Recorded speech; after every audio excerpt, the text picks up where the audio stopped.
Етнографски музей Ксанти.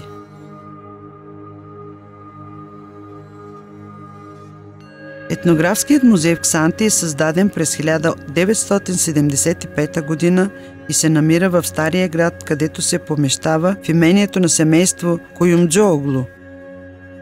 Институцията придоби, запази и проучва данни за по-новата история. Излага материални доказателства за хората и за тяхната околна среда, която се допринесли за формирането на местния характер.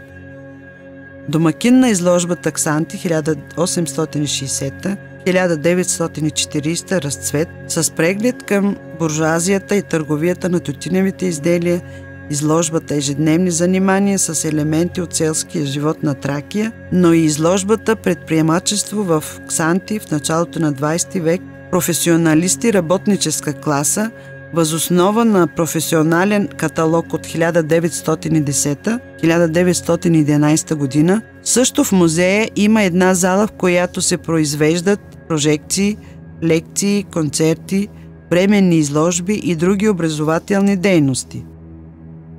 В екстериора има 2 хамами, мъжки и женски, както и параклис Свети Акендинон, докато цялата сграда като цяло работи като експонат и е един скъпоценен камък за град Ксанти.